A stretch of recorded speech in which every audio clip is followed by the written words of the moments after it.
Jumlah penumpang KRL hari ini naik sebesar 11%. Kementerian Perhubungan menghapus ketentuan soal pembatasan penumpang angkutan umum sebanyak 50% dari kapasitas. Jenazah George Floyd dikawal polisi dan dibawa ke kampung halamannya di Houston, Texas. Halo, selamat malam pemirsa. Kasus positif corona bertambah 1.000 kasus dengan angka tertinggi di DKI Jakarta. Penambahan 232 kasus di ibu kota menjadi sorotan mengingat Jakarta baru menerapkan PSBB masa transisi. Bersama saya, Nisa Suri, inilah iNews Malam selengkapnya untuk Anda. Jumlah penumpang KRL hari ini naik sebesar 11%. Penambahan jam operasional membuat masyarakat merasa dimudahkan saat melakukan perjalanan. Jam operasional KRL yang berakhir hingga pukul 9 malam memudahkan masyarakat. Pasalnya pengguna KRL sebagian besar adalah pekerja kantoran yang di masa PSBB transisi ini banyak perkantoran sudah aktif kembali. Namun para penumpang mengaku masih takut tertular corona dengan banyaknya pengguna KRL sehingga mereka harus sadar diri dengan mencegah terjadinya penularan virus dengan menjaga jarak dengan penumpang lain. Dan pemirsa, untuk mengetahui informasi selengkapnya sudah ada Disa Amora di Stasiun Manggarai. Ya, selamat malam Disa, bagaimana kondisi di stasiun saat ini? Ya baik, terima kasih Disa Amora atas laporan langsung Anda dari Stasiun Manggarai, Jakarta. Dan pemirsa, sebelumnya situasi di Stasiun Manggarai, Jakarta ramai sore tadi. Jumlah penumpang naik 11% dibandingkan beberapa hari terakhir. Stasiun MRT Bundaran Hotel Indonesia malam ini terpantau sepi. Para penumpang mengaku selalu menerapkan aturan protokol kesehatan untuk mencegah penyebaran COVID-19. Sejumlah ruas jalan di Jakarta hari ini kembali ramai. Jumlah kendaraan dan aktivitas warga bertambah dibanding sebelum PSBB masa transisi. Puluhan toko dan pedagang pakaian di Pasar Tanah Abang, Jakarta ditutup paksa aparat Satuan Polisi Pamong Praja. Selama PSBB masa transisi, pemerintah Provinsi DKI baru mengizinkan pasar non-pangan kembali beroperasi pada 15 Juni mendatang. Puluhan toko dan pedagang pakaian di Pasar Tanah Abang, Jakarta ditutup paksa aparat satuan. Pemirsa, kami akan beralih ke informasi lain. Ya, pemirsa, kita akan beralih ke informasi di mana kasus positif corona baru bertambah 1.043 kasus dengan angka tertinggi di DKI Jakarta. Penambahan 232 kasus di ibu kota menjadi sorotan mengingat Jakarta baru menerapkan PSBB masa transisi Jumat kemarin. Pemirsa, hari kedua kembalinya ojek daring beroperasi, puluhan pengemudi memadati kawasan Stasiun Palmerah, Jakarta. Kami akan hadirkan informasi selengkapnya usai jeda berikut. Pemirsa, hari kedua kembalinya ojek daring beroperasi normal. Sejak Selasa pagi, puluhan pengemudi memadati kawasan Stasiun Palmerah, Jakarta Pusat. Meski ramai pengemudi, sejumlah pengemudi mengaku sepi dari orderan penumpang. Kementerian Perhubungan menghapus ketentuan soal pembatasan penumpang angkutan umum sebanyak 50% dari kapasitas. Alhasil, masyarakat pengguna transportasi umum khawatir kasus baru corona semakin bertambah. Puluhan penumpang kereta rel listrik komuter lain mengikuti pemeriksaan cepat COVID-19 usai turun dari kereta di Stasiun Sudirman, Jakarta. Sejumlah penumpang khawatir lantaran masih harus berdesakan dalam gerbong. Pemirsa, upaya untuk memutus mata rantai penyebaran COVID-19, Bank Negara Indonesia menggelar swab tes gratis kepada 2.000 warga Palembang di pelataran Stadion Sriwijaya Jakabaring. Kegiatan itu disambut antusias warga dan pemerintah Provinsi Sumatera Selatan. Ratusan warga Desa Kedak, Kabupaten Kediri, Jawa Timur berunjuk rasa menolak menjalani pemeriksaan cepat atau rapid test COVID-19 karena merasa sehat. Warga juga menuntut agar jalan masuk yang diblokir segera dibuka agar mereka dapat kembali beraktivitas. Keluarga ambil paksa jenazah karena menolak jenazah dimakamkan sesuai protokol COVID-19. Kami hadirkan informasinya usai jeda berikut. Pemirsa, sehari usai berakhirnya PSBB di Surabaya Raya, ratusan orang antri mengurus perpanjangan surat izin mengemudi di posko SIM keliling Pasar Tambak Rejo. para pemohon SIM berdesakan dan mengabaikan imbauan menjaga jarak.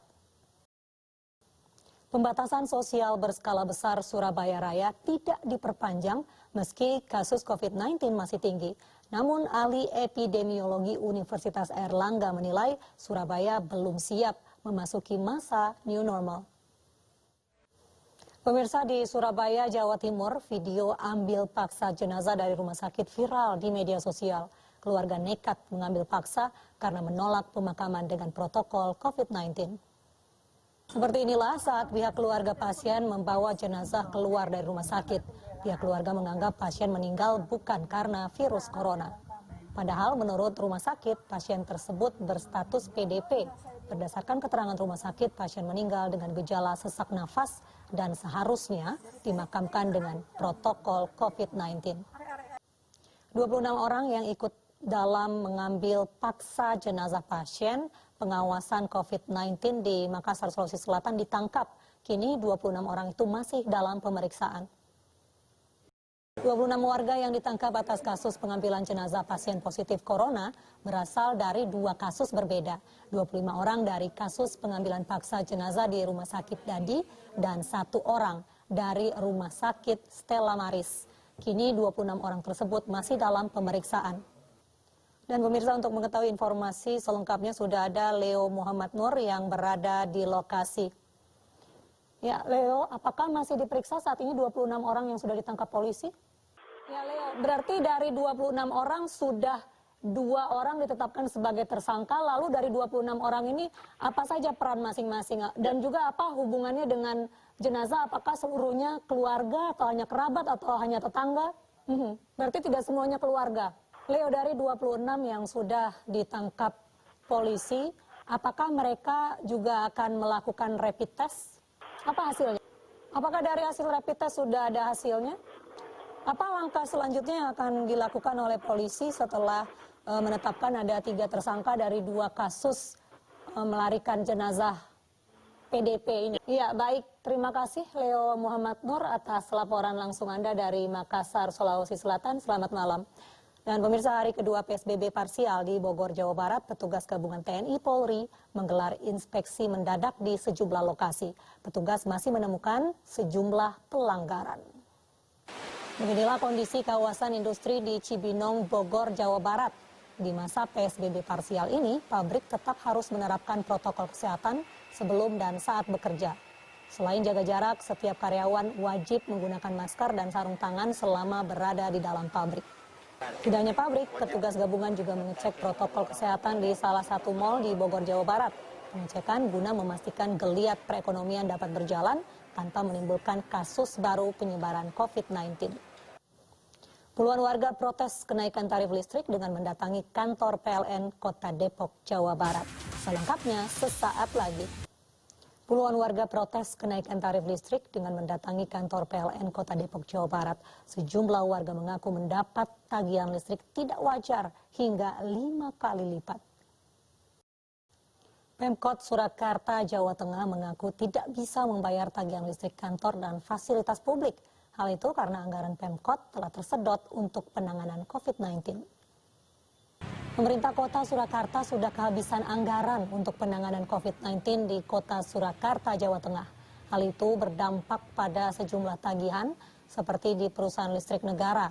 Dalam 1 tahun, Pemkot Surakarta menghabiskan miliaran rupiah untuk membayar biaya penerangan jalan umum dan rumah dinas.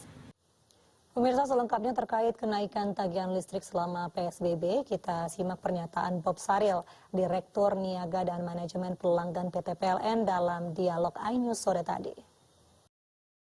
Ratusan sembako diberikan kepada pemulung di Bantar Gebang, Bekasi, Jawa Barat. Sembako diberikan untuk meringankan beban pemulung di tengah pandemi COVID-19.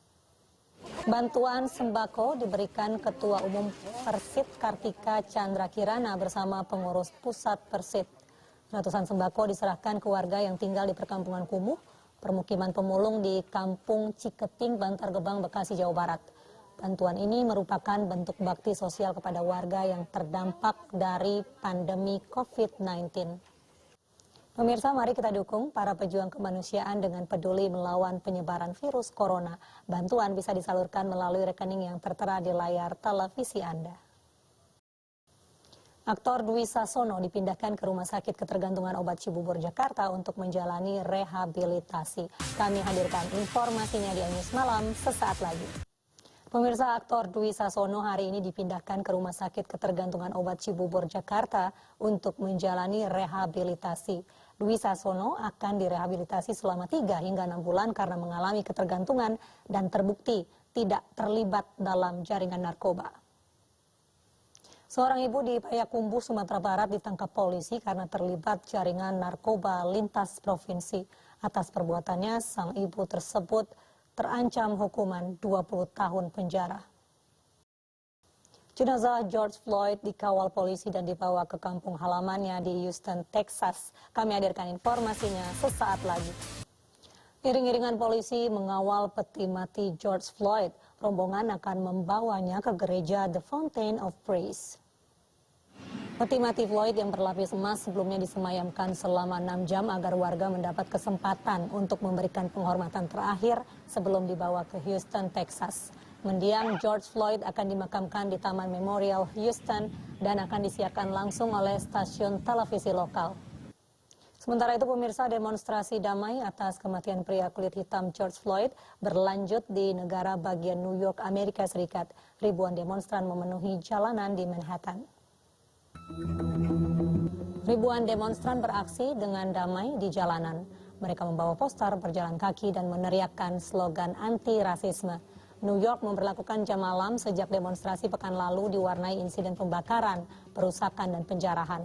Lebih dari 10.000 orang ditangkap di seluruh negara bagian. Namun dalam beberapa hari terakhir, demonstrasi berlangsung damai. Sepanjang akhir pekan, sejumlah departemen kepolisian mulai melunak. Mayoritas anggota Dewan Kota Minneapolis, Amerika Serikat, mendukung pembubaran Departemen Kepolisian Minneapolis. Sikap tegas itu dilancarkan pemerintah Minneapolis setelah adanya penyelidikan hak-hak sipil pasca kematian George Floyd. Hakim Pengadilan Minneapolis, Amerika Serikat menetapkan uang jaminan sebesar $1 juta Amerika Serikat jika Derek Chauvin ingin ditangguhkan dari tahanan sambil menunggu sidang. Sebelumnya, Chauvin telah didakwa dengan 3 dakwaan berlapis terkait pembunuhan. Pemirsa, bagi Anda yang ingin meringankan beban saudara-saudara kita yang membutuhkan bantuan, bersama MNC Peduli, Anda bisa menyalurkan bantuan melalui rekening Yayasan Jalinan Kasih seperti yang tertera di layar televisi Anda. Dan pemirsa, informasi tadi sekaligus menutup jumpa kita dalam iNews Malam. Akhirnya saya Mirva Suri dan kerabat kerja yang bertugas undur diri. Terima kasih sudah menyaksikan iNews dari rumah saja. Tetap jaga kesehatan Anda. Selamat malam, sampai jumpa.